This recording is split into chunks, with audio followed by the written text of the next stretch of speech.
ሀገራዊ ምክክሮች ሰፊ መሰረት ያላቸው የሰላም ግንባታና የእርቅ ዘዴዎች ናቸው። ይህ ማለት ጥልቅ የሆኑ የፖለቲካ የማህበራዊና የህገ መንግስታዊ ቀውሶችን ለመፍታት የሚያግዙ ሐሳቦች የሚፈልቁባቸው። ዓለም አቀፍ ተሞክሮ እንደሚያሳየው የምክክር ኮሚሽኖች በአግባቡ ከተዋቀሩ ሀገራትን ከግጭት በማውጣት በተሳካ ሁኔታ ወደ ሰላም የማሸጋገር አቅም አላቸው። ይህ ነገረ ምክክር ኢሳት ወቅታዊ ነው። ሸሪፍ ኢማም ነኝ። አብራችሁን ቆዩ።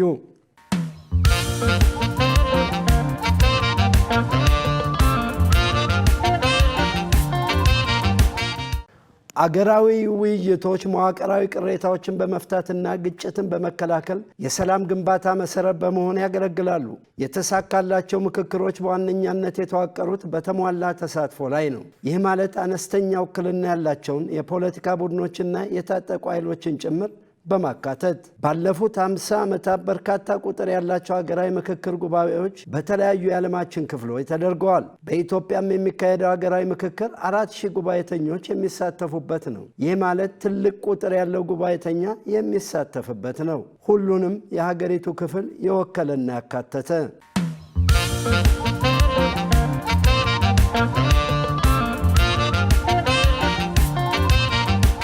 የኢትዮጵያ ሀገራዊ ምክክር ኮሚሽን ከወረዳዎች ጀምሮ አጀንዳ የማሰባሰብና የጉባኤ ተካፋዮችን በአግባቡ የመለየት ስራ ሰርቷል። የተሰባሰቡ አጀንዳዎችንም በመለየትና በማደራጀት በ8 ዋና ዋና ርዕሰ ጉዳዮች አደራጅቷል። አገራዊ ግንባታ፣ የመንግስት መዋቅር፣ የአስተዳደር ስርዓት፣ የፌዴራል ከተሞች፣ የሃይማኖት ጉዳይ፣ ሰብአዊ መብቶች፣ ኢኮኖሚያዊ ጉዳዮችና ጸረ ሙስናና መልካም አስተዳደርን የተመለከቱ ጉዳዮች ሆነው ሌሎች ንዑሳን ጉዳዮችንም አካቷል። በእነዚህ ጉዳዮች ላይ ከ4000 በላይ የጉባኤ ተካፋዮች በ8ቱ አጀንዳዎች እንዲመክሩ ለአሰራር አመቺ በሆነ መንገድ ተደልድሏል። ጉባኤተኞች በተደለደሉበት ቡድን በተመደበላቸው አጀንዳ ላይ በንቃት እየመከሩ ነው። ይህን መሰሉ ልምምድ ለኢትዮጵያና ለኢትዮጵያውያን አዲስ ልምምድ ነው።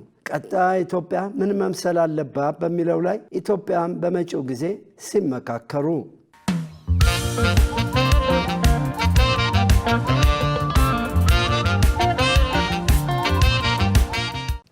የጉባኤ ተካፋዮች ሀገር ነገ ምን መምሰል አለባት የሚለው ነው የሚያሳስባቸው።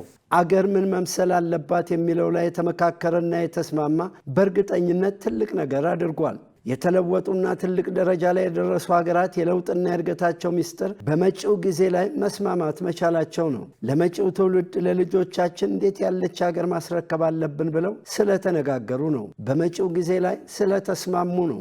ኢትዮጵያውያን ጉባኤተኞችም የሚያደርጉት ይህንኑ እንደሆነ ይጠበቃል። በመካሄድ ላይ ያለውን ሀገራዊ ምክክር በተመለከተ ያነጋገርናቸው የአዲስ አበባ ከተማ ነዋሪዎችም ያረጋገጡት ይህንኑ ነው። ለረጅም ጊዜ ችግር ውስጥ ነበር። ብዙ ስቃይ፣ ብዙ ችግር አይቻለሁኝ። እኔ በግሌም አንድ የሚሊሻ አባል ነበርኩኝ። ብዙ ህዝቦቻችንን ጎድቷል። ሀገራችንን ወደ ኋላ አስቀርቶታል። የመጣብንን ስቃይና መከራ ለማስቀረት የውይይቱ መንገድ እጅግ በጣም ደስ የሚልና የውስጣችንን ሀሳብ ስቦ ያመጣን ደስ የሚል ነገር ነው። 5 ሆነው ጫካ ቢገቡ 100 ሆነው ልማት አያመጡ። ስለዚህ ምክክር ለሀገር ለሁሉም ጥሩ ነው። የምክክር ለሀገር ጠቃሚ ነው። ሽማግሌ ደክሞበታል። ብቻ ተገንጥሎ ወይንም ጫካ ሆኖ ወይንም ደግሞ በቤት ውስጥ ሆኖ ቂም በቀል ይዞ መጓዙ አይጠቅምም። ግን በሀገር የሚገነባው አብሮ በመጓዝ አብሮ በመተባበር ነውና ያን ትቶ ወደ ሰላማዊ መንገድ መምጣቱ መልካም ነው ብዬ ነው መልእክት ማስተላለፈው። ወጥተን የምንገባው ሰላም ሲኖር ነው። ሰርተን የምንገባው ሰላም ሲኖር ነው። በጠመንጃ የሚመጣ ሰላም የለም። ማንንም አያሸንፍም። ስለዚህ ሁሉም ወደ ምክክር ወደ ውይይት ቢመጣ በሀገራችን ዙሪያ ያለ ሁሉም ወደ ሰላም ቢመጣ ነው የሚሻለው ነው የሚለው ነው። ከኃይለ ሥላሴ ጀምሮ ደርግንም ያሁን ያለፈውን መንግስት ኑሬበታለሁ። የሚያሳዝን ታሪክ ነው ያሳለፍ ነው። በለበቅ የሚገረፍ ልጅ በጥይት ነው የጨረሰው። ግብጽ ለኛ ትተኛለች እንዴ? ውሃውን አገድቡ ተብሎ እኮ ነው የተገደበው። ያንን ለማፍሰስ አይደል እንዴ? ይሄን ሁሉ እንመካከር፣ ችግር ካለ ሁሉንም እንፍታ ብሎ ይሄን ሁሉ ጠርቶ አሁን እያዋየናል። አገር አለ ወደብ፣ ዲሞክራሲ አለ ገደብ ያለው ወደባችንን ወደደም ጠላም እናገኛለን። ይህ ትልቅ እድል ነው፣ ትልቅ እድል ነው።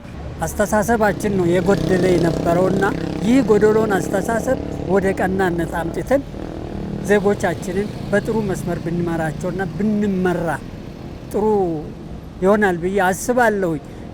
በውጭ ሰዎች በውጭ ዜጎች ተገፍተን ሀገራችንን መጉዳት የለብንም። ምክንያቱም ተጎድተናል። አገራችንን አንድ አድርገን ወንድማማቾች አገር ተግድያ ወጥተን ወደ ሰላሙ መተን የሚሻሻለው ህገ መንግስት የሚወርደው ይወርዳል፣ የሚጠርቀው ይጠርቃል። ሁልጊዜ የጦር አውድማ እየተጋደልን አንኖር። አገራችን የጋራ ነው።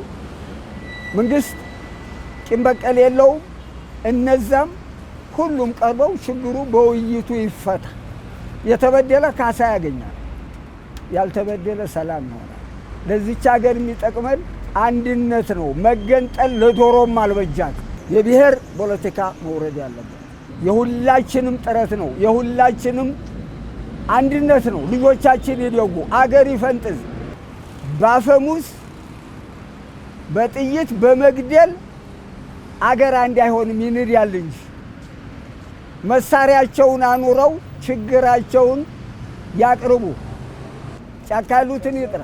ምንድነው የሚያላየን? አንድ ናት ይህች ሀገር፣ አንድ ሀገር ነው ያለች።